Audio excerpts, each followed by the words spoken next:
Hey, what's going on, everybody? Today is January 23rd, 2024. You are listening and watching the Daily AI Show live. And if you are looking and watching us, you can see my favorite thumbnail that I've created so far.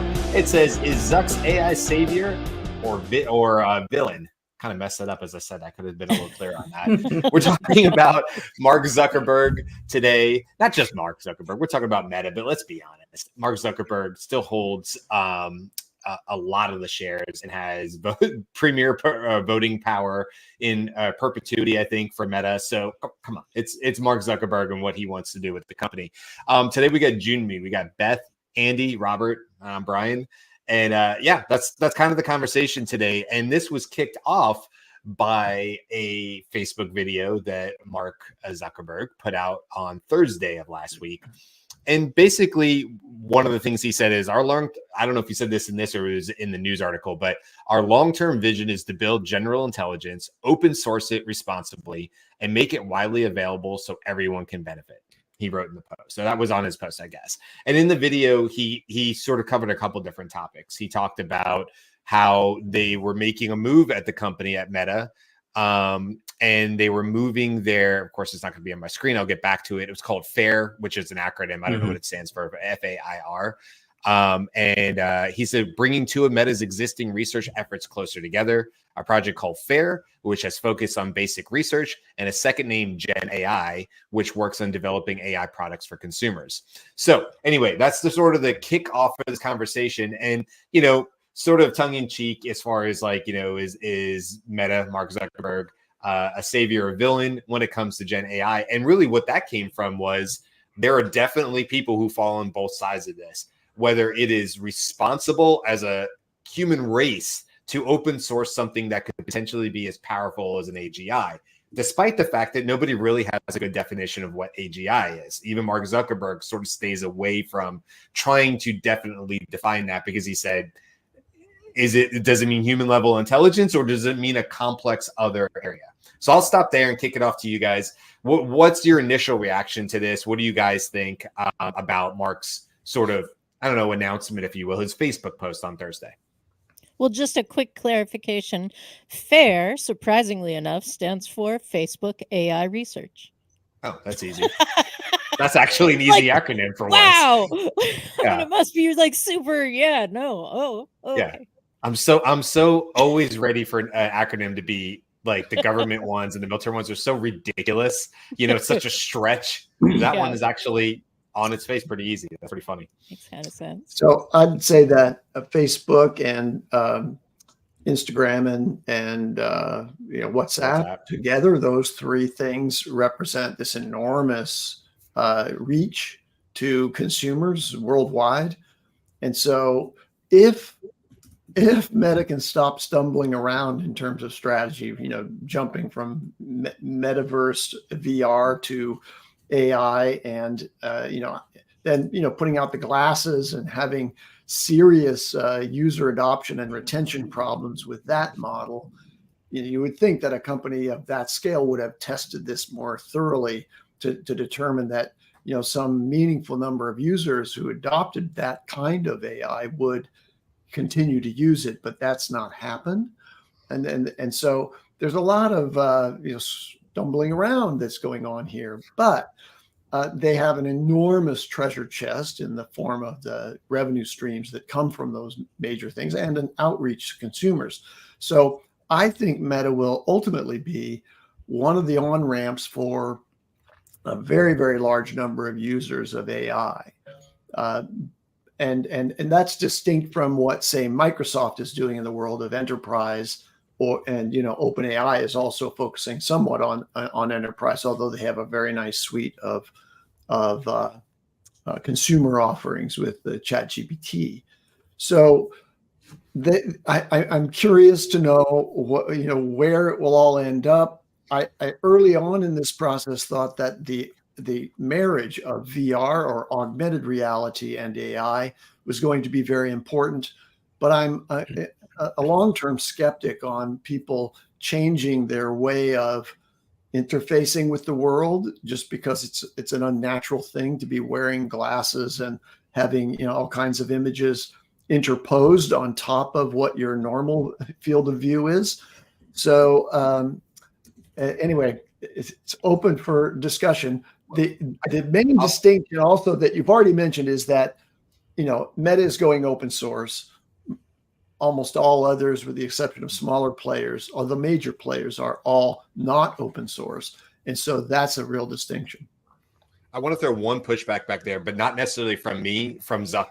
Okay, so this is like, just because this is what he said, because it was the clear point brought in this Verge article, which was done pretty well, but it puts right to what you were just saying, Andy. So this is his quote. I don't know how to more unequivocally state that we are continuing to focus on reality labs and the metaverse. He tells me, pointing to the fact that Meta is still spending north of $15 billion a year on the initiative. Its Ray-Ban smart glasses recently added a visual AI assistant that can identify objects. He sees the future in which virtual worlds are generated by AI and filled with AI characters that accompany real people. He says a new platform is coming to this year to let anyone create their own AI characters and distribute them across Meta's social apps. Perhaps, he suggests, these AIs will be even able to post their own content to the feeds of Facebook, Instagram, and Threads. That part scares the crap out of me. But that's, well, we can side table that. But I just wanted to put that out there because I agree with you, Andy. It kind of seems like, oh, metaverse. Oh no, AI. And at least to what Mark Zuckerberg is saying is like, no, they're the same. It's just AI investment and how these things work, but we're firmly planted in the we're in the metaverse, Yeah, and I think that may be strategically misguided, because I have some long-term experience with VR, and I just think that putting something that tries to expand or multiplex the ability of the human attention to attend to all of these things simultaneously, I think that just may be overwhelming for the human capacity, and so that's my negative on it. And so, it could be that that's a really cool thing, but how much time am I going to spend in a metaverse game environment, in effect, that's simulated as compared to in the real world environment? And so, putting your stake in the ground around VR and AI, I think it's a clever thing. I think it's an obvious application of AI to have AI intelligent characters in a metaverse, but I just don't think a lot of humans globally are going to spend a lot of time in that space. And the glasses, a harbinger of that for the forecast. And that is, I read just this morning that back in the middle of the year, after, their target was, 100,000 active users, they managed to retain about 37,000 of 300,000 who had bought the glasses. These are the Ray-Ban glasses we're talking about? Yeah. Okay. And and the Ray-Ban glasses are not even close to what they're talking about when they say, hey, we're going to be in the metaverse with intelligent characters. That's even further down the rat hole, in my view. Hey, so I don't know who all saw my recon jet. That's whenever I see something like that, I was like, wait a minute, I paid $500 for something I wore twice. I'm not gonna do it for that. But I think, though, when you talk about metaverse, I think he's just changed his definition of it, because I remember the metaverse. I don't know if you remember last year or 2 years ago. Yeah, he changed the name 2 years ago. when they actually created, I don't know if anyone knows Decentraland, where you can actually create an avatar, right? Yeah. So Decentraland. So they have Meta's whatever is, I don't know. I can't remember what their thing was, but there was a big scuffle where they were going to charge vendors who built in that metaverse, I think 60% of all revenue. So how Apple's App Store charges 30%, Facebook would have charged like 60%.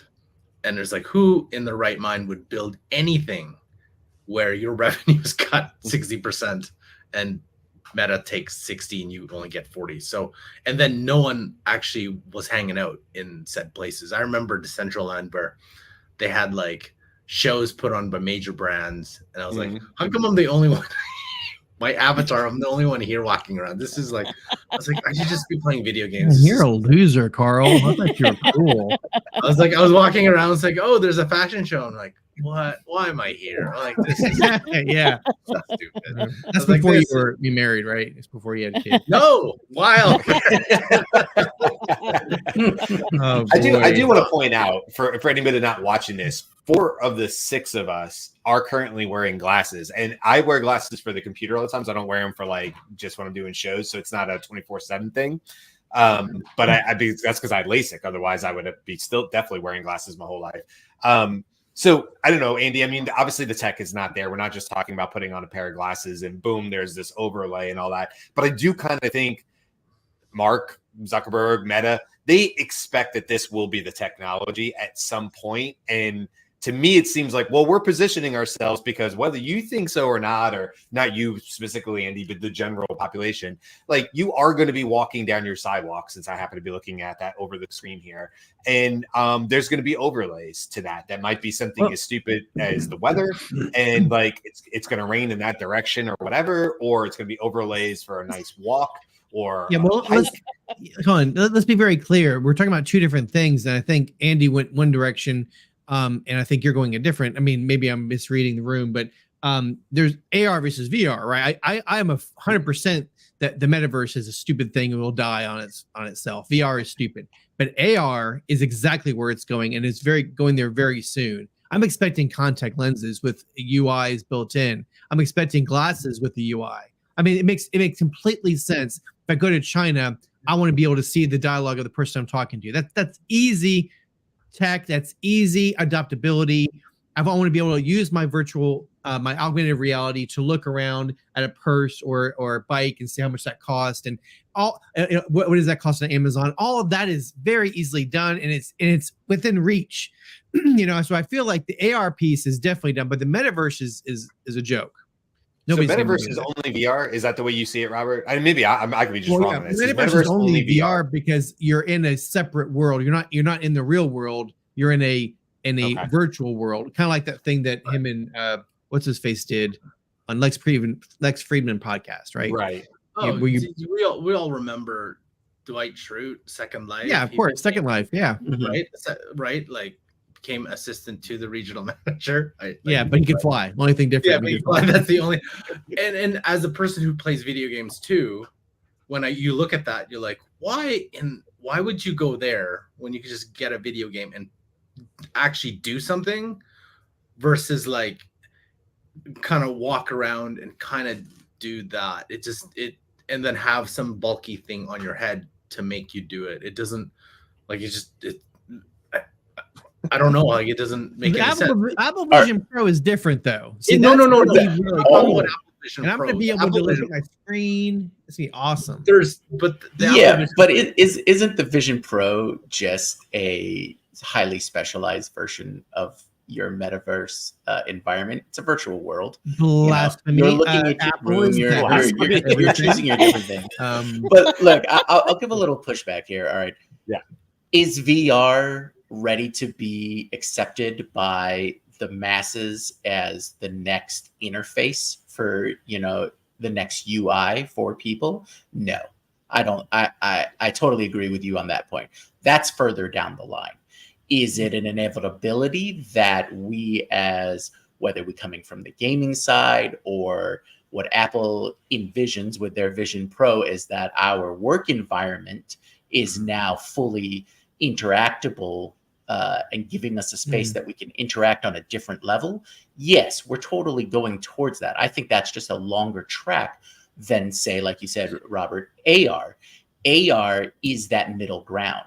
AR is putting just one more layer that can automatically fit in front of our faces for that interactivity or that interface and things like that. So things like glasses, and you said contacts eventually and things like that, is an easy way to get that additional information.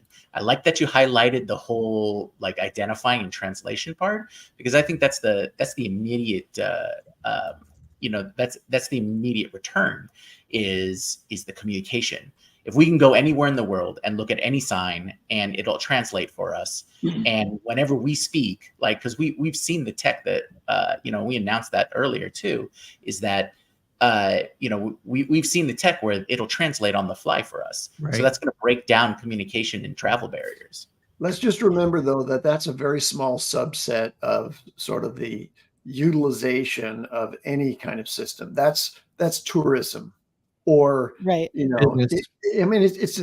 talking about a little backwater here in terms of global adoption of AI. I think that AI will be omnipresent. It's going to be, and those assistants that will ultimately be yours and tuned to you will go along with you, but they'll go just as I have a Chrome browser that knows whether I'm, it knows a lot about me, whether I'm on this machine or that machine or on my phone. All of those things will follow me, but I don't think it's going to be that my single point of interface with it is going to be some attachment to my head. I'm sorry, I'm just a skeptic about that, and it's partly because I'm old school, and I've seen Google Glass, I've seen Ray-Ban fall flat on its face, and I'm confused about how long it will take for people to have AR globally. Like, I mean, everybody, like people walking down the street, how much penetration will there really be for AR? I think it's a wishful thinking. I'm gonna pop in here because I think to a certain extent Zuckerberg wins if everybody thinks that all Meta is doing is metaverse with AI, the sleeping giant, so to speak, because that's the brand that he wants everyone to be aware of. And the other part of AI for Meta is open source, so there's not as much branding associated with it. I'm not a gamer. I have no like, I'm sort of with Andy. I don't want like digital floaties happening in front of my visual field when I'm not asking for that. Just because, like, I love that. I want to digital floaties. I'm going to remember that. So tag that. Get that website done. Digitalfloaties.ai. But I don't think we can talk about Meta and AI without talking about Jan LeCun. Jan LeCun, I think is how you pronounce his name. He is in charge of Meta's research. He was initially brought in to manage, but now he's in charge of Meta's research lab. And I think that to a certain extent, that's sort of the push-pull of the open source. Like, Zuckerberg is committed to it, but you could hear like ish, right? Like, if we can make it work, it's gonna work. And Jan is 100% like, this is the responsible play, right? Like, it's, I think to your point, Beth, too, it's okay. So there's a lot to unpack, and I would love to spend maybe 5-10 minutes talking about the open source side of it, because I think that's huge. Okay, number one, we can all agree that this is a strategic play. Facebook or Meta and IBM both came out, and I forget what they called it. It's AI Act something or whatever, but it was Meta and IBM. Their alliance, their alliance, right? And of course, that's like, okay, OpenAI and Microsoft. We see you over there, and who the hell knows what Elon Musk is doing on any given day with what he's doing. But you're starting to see these players and as they're doing these alliances. Okay, so you got the open source thing, and Mark Zuckerberg saying like, look, Llama 2 is out right now. It's akin to GPT 3.5. Hey, we're working on Llama 3.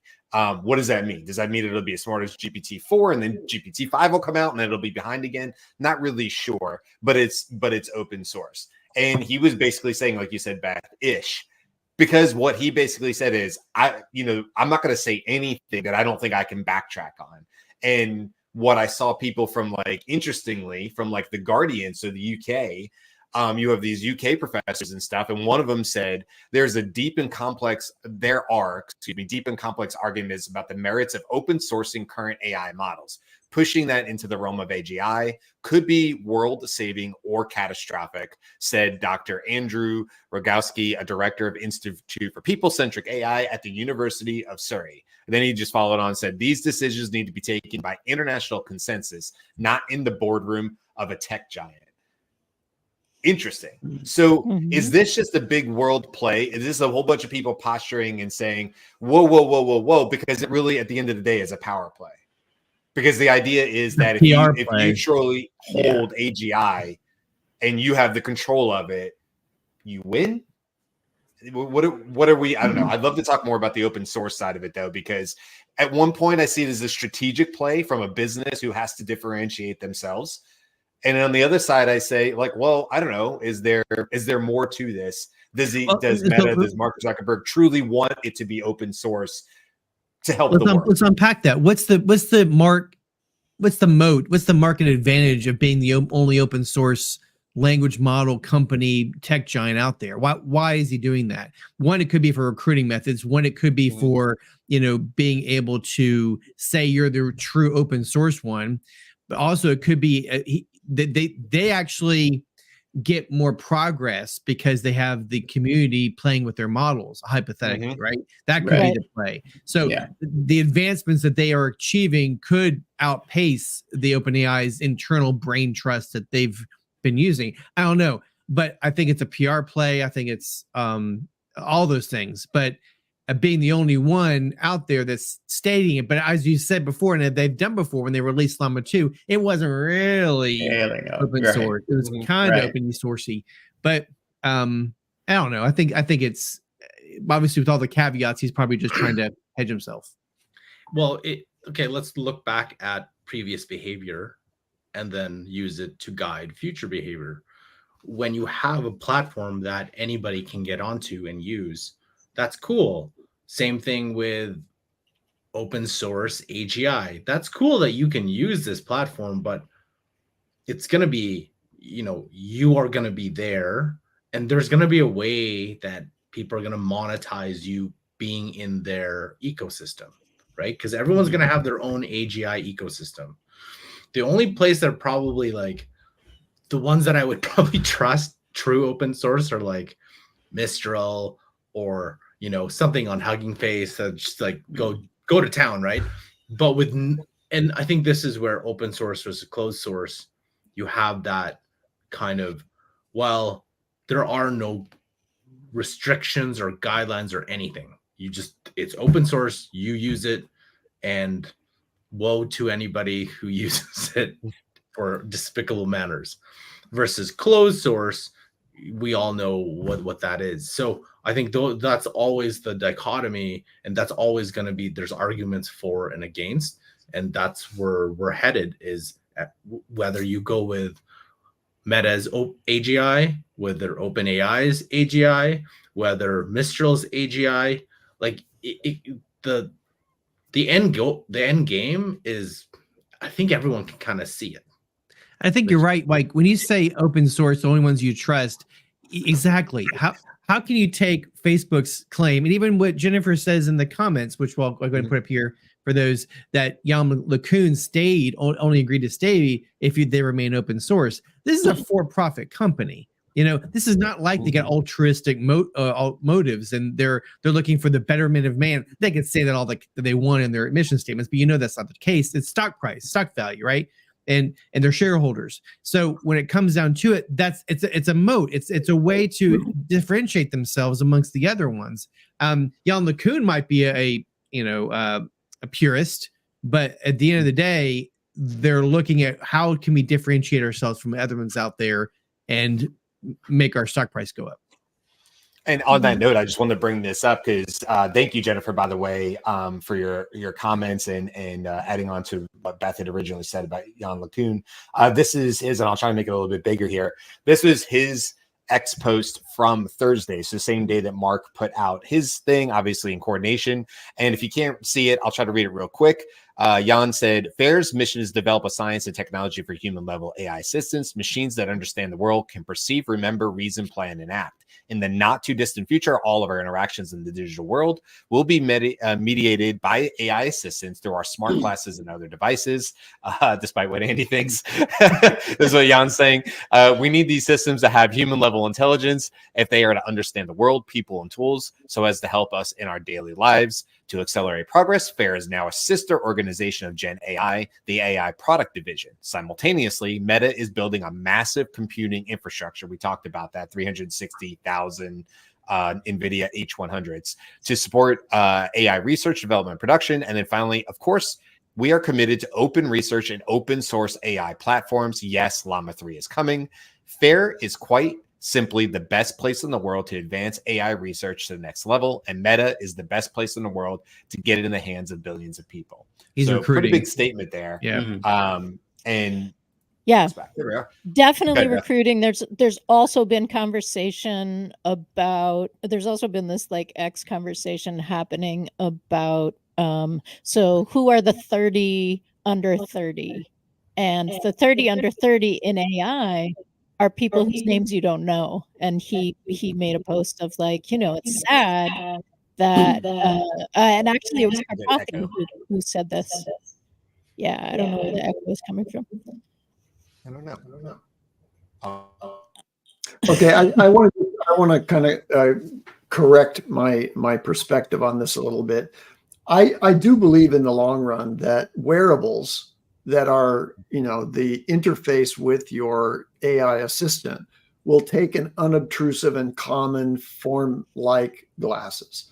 So you'll have audio, just like the Bose. Bose has a set of glasses that have really nice sound in the stems. You don't have to put anything in your ears. It's right here. Yeah. So glasses have this really nice thing that gets both vision and ears. So I think that's the most likely interface. But there will also be pocket devices like portable phones and Rabbit, baby. So So I don't want to be cast in the camp that I don't think that Ray-Ban glasses ultimately will be, successful. I think that Jan LeCun is right. So I see that. The AGI question, AGI assistance does require that there be a video feed into the AI so that the AI can see what you're seeing. So it makes sense then that, that camera is going to be up there. So I just wanted to make an elaboration of my perspective on glasses, even though the Ray-Ban launch is not a thing, right? There's only a very minuscule number of people who adopted them. I think ultimately it will be glasses. So as we sort of wrap up things here, we got a few minutes left. Let me bring it back to the top. All right. Mark Zuckerberg, Meta, if you like, AI's savior, villain, somewhere in between. What do we think the next few years, let's say 3 years, because that seems like a billion years in AI terms, looks like in terms of what Meta brings to the AI landscape? Yeah, I'll go first on this one. I think Zuck's a little bit of both. I don't know where it officially landed, but after they closed the responsible AI team, that kind of news is always worrisome. It's like, well, we want that. It does seem like they still have that through line in their FAIR organization, so that's good to hear. And then on the other side, I'm a big proponent of open source. I think having everybody's eyes on something does make it better. So having it at least partially available for everyone to take a look at and add to, or and build up is a good thing for AI in the long run. Linux. Yep. I was thinking that exact thing, Andy, when he was talking. I was like, yeah, that's, they didn't make a lot of money, obviously, but they did a lot of good. They had a lot of, operating system using it. So I'll just piggyback on Jimmy. Although at first glance, I'm thinking he's out of touch. Not Jimmy. I'm talking about Zuckerberg. But I think that the strategic play to be the open source villain, play on words there, I think is going to play well into their pocketbooks, but they are out of touch with the whole metaverse thing. So I wish they'd throw away that direction and go the other direction. Anyway. I think they already are de facto. They're moving away from it, even though they have to kind of keep a leg in that camp. I'll say that Meta is one of the few companies out there with a profound potential to focus on consumer adoption. And I think they're moving in the right direction that way. I think they're a player. They're going to be here to stay. And the investment level that Zuckerberg has committed to here will make them an important player for all consumers. And they're also going to have an appeal to businesses. Why? Because Facebook and Instagram still represent a major advertising platform, and businesses, many of them, are using AI primarily for advertising management. And so they're going to have a business opportunity there as well. Big play. You ought to own Meta. So, Carl or Beth? I'm going to say that I think I did like the idea of Zuck as savior. It's just like, I need to burn that image out of my head. No, thank you, Brian, for that. That was a good image. But I think that Facebook it's true. There are a ton of people using it, and it has deep consumer inroads. But I don't know people who are satisfied with the Facebook experience, and I don't see AI fixing that automatically. Right? If people are engaging with avatars who are upsetting or giving a ton of information, I think they have a problem in their model that I'm not hearing them want to fix. And once you move into this direction, character is already there, not with the visual field, but there are direct competitors, I think, to what they're trying to do, and I'm curious about it. I do like Jan. For me, it's not a savior, but the way that what's a little admirable about Zuck is the way that they can pivot so fast, right? To invest that much money 2 years ago in the concept of Meta as a Web3 crypto focus, to now pivot Meta to a AI focus, and just to drop the coin as fast as he can. They'll be a player because they can adapt pretty quickly. So that you'll see that. I think there's be interesting to see where they, because we've seen the TikTok, it's hard to say, TikTokification of Instagram, and I guess Facebook Reels as well. So Instagram Reels. So where does AI play into those? How, and that thing, that remains to be seen, because there's a lot of paths those things can go down. So yeah, Zuck will have a lot of opportunities in those spaces, not just metaverse, but social or whatever form it takes into in the future. Let's share Jennifer's last comment on that quickly. Because I wanted to. That's what I wanted to actually do, Andy, is bring up, use this last couple of minutes, because I thought Jennifer made 2 other great points. Thank you, by the way, again, Jennifer, for coming in. And I want to give Jen a shout out to Jennifer. Excuse me, I shouldn't say Jen. Jennifer a shout out to go check her out on LinkedIn. Jennifer Stevers. If I'm saying that wrong, I apologize. But she was mentioning that she has an article about wearables and safety and privacy. It's called "The Silent Witnesses: Wearable Tech and the Future of Privacy," and you can find it on her LinkedIn profile. So definitely go check out Jennifer, because it looks like she talks quite a bit about marketing strategy, ethical AI, and tech. Her comment was, wearables are here, and there are a lot of privacy issues that have not been resolved. I agree with that. I wrote an article about it, just talked about that. And then she also mentioned Zuckerberg's AI influences, Kardashian, Mr. Beast, Snoop Dogg, etc., are optimized for engagement and are harmful to kids and teens who will engage as their friend. Yep, absolutely. And no problem, Jennifer. Thank you for coming and hanging out with us and bringing your expertise to the discussion. We always appreciate it. And you too can be a sponsor of the Daily AI Show. We'll promote your stuff for $1,000 an hour.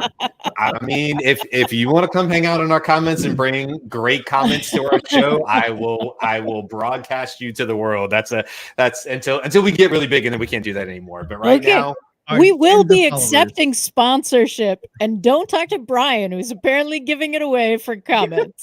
I mean, On the point about show up in the comments. That's all I'm saying. Show up in the comments, and we'll be your friend. That's all. There you go. on Jennifer's point about the negative impacts of these influencer types, in terms of cultural influence, I think that that's kind of the past business model, because once Jan LeCun's vision of AGI AI assistance, omnipresent with you, take place, the power of influencers is going to subside. All right, Possibly. we'll end Ow. it there. I Yeah. know. I'm gonna we're at the 35, so we'll end it there. Tomorrow we got the news on Thursday. We're talking about something Andy actually you brought up, which was creativity and whether tools like ChatGPT will kill it or unlock it. We can expand on that. That'll be on Thursday. Friday we're talking about Microsoft Copilot. Seeing some really interesting things. Who's the guy? Who's the guy on TikTok that we always? You told us we're talking about McKinsey report on Friday. I thought it was Copilot. Yep. Copilot's Monday on the schedule you gave us. So I think I switched them. Okay. You're right. I think it is McKinsey report this Friday, and it might be Microsoft next week. Either way, we have lots of AI stuff. That's really what I'm getting down to. Is I've clearly put a lot on the schedule, and you guys should keep coming back and listening, and I'll get this all sorted. Thank you, Beth. All right, that's it. We'll be back tomorrow with the news, and there is some cool news for tomorrow, so I can't wait. All right, see you guys.